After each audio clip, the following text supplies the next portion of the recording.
खुशनुमा बारिश।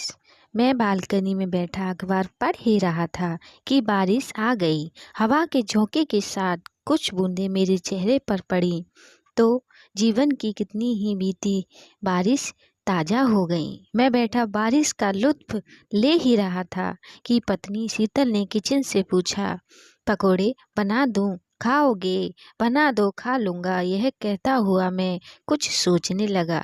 शीतल हर मौसम में मेरा ख्याल रखती है। मैंने कभी उसे बारिश की बूंदों को निहारते हुए निश्चिंतता से बैठे नहीं देखा। रिटायरमेंट के बाद की यह मेरी पहली बारिश थी। नौकरी की व्यस्तता के बीच मैंने कभी ये सोचा ही नहीं कि शीतल घर पर कितना कुछ करती है। मौसम के हर बदलाव तो उसके हाथों से बनी रसोई से ही होते। हर मौसम में वह सबका ख्याल रखती थी। बारिश का आनंद लेता मैं सोच रहा था कि क्या यह बारिश सिर्फ मेरी है, उसकी नहीं। कुछ ही देर में मैं किचन में आकर बोला, सिर्फ पकोड़े नहीं, आज तो पकोड़ों के साथ बढ़िया चाय भी बनेगी, वो भी मेरे हाथों से। हैरानी भरी निगाहों से शीतल मेरी ओर देखते हुए बोली, तबीयत तो ठीक है ना आपकी शुक्ला जी? आप और चाय? आज तक पानी भी उबाला है आपने? नहीं उबाला तो क्या, जब जागो तभी सवेरा। अच्छा यह बताओ कि 72 साल के शुक्ला जी का यह सवेरा हुआ कैसे? शीतल ने कढ़ाई में तेल डालते हुए पूछा तो मैं बिना कुछ बोले मुस्कुराता हुआ चाय के लिए दूध और पानी नापने लगा। कुछ ही देर में अमेरिका से राहुल बेटे का फोन आया तो शीतल बात करती हुई बाहर लिविंग रूम की ओर चल दी। राहुल, तेरे पापा को आज न जाने क्या हो गया है, किचन के कामों में मेरा हाथ बटा रहे हैं। क्या बात कर रही हो माँ?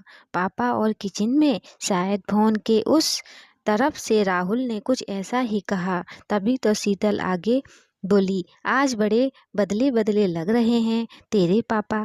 कह रहे हैं कि मौसम जब साल में इतने बार बदलता है तो हम इंसानों को कम से कम एक बार तो खुद को बदलना ही चाहिए। शीतल अपने बेटे से बातें करती रही। वहाँ उनकी बातें लंबी चलती रहीं और यहाँ मेरे हाथ तेज चलते रहे। जब तक शीतल किचन में वापस आई तब तक मैंने पकौड़ों के लिए प्याज, पालक, हरी मिर्च, हरा धनिया सब काट दिया था। चाय भी लगभग उबल ही चुकी थी। शीतल ने बेसन घोलकर फटाफट प्याज और पालक के पकोड़े तैयार कर लिए। वह आज मेरा बदला हुआ रूप देखकर इतनी खुश हुई कि उसने कई दिनों बाद अपना मनपसंद बारिश वाला गाना प्ले कर दिया। रिम झिम गिरे सावन, सुलग सुलग जाए मन।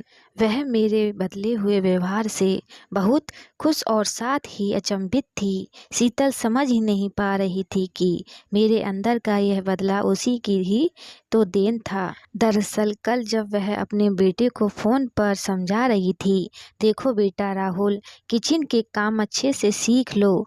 कल को तुम्हारी शादी होगी तो मेरी बहू दिन भर किचन में ही थोड़ा रहेगी। एक अच्छा पति साबित होने के लिए तुझे भी उसके साथ घर के कामों में हाथ बटाना होगा। बस तब से मेरी आंखें खुल गईं। आखिर मुझे भी तो शीतल की लिए अच्छा पति साबित होना चाहिए ना। और संतानें भी वही करती हैं जो उनके माता पिता करते हैं। यही सोचता हुआ मैं यूट्यूब पर पनीर की सब्जी की विधि देखने लगा। बाहर खुशनुमा सी बारिश हो रही थी पर शीतल के चेहरे का शीतलपन देखकर लग रहा था कि उसकी खुशनुमा बारिश तो आज पहली बार हुई है। क्यों दोस्तों, अच्छी लगी स्टोरी तो लाइक सब्सक्राइब जरूर करिएगा। धन्यवाद।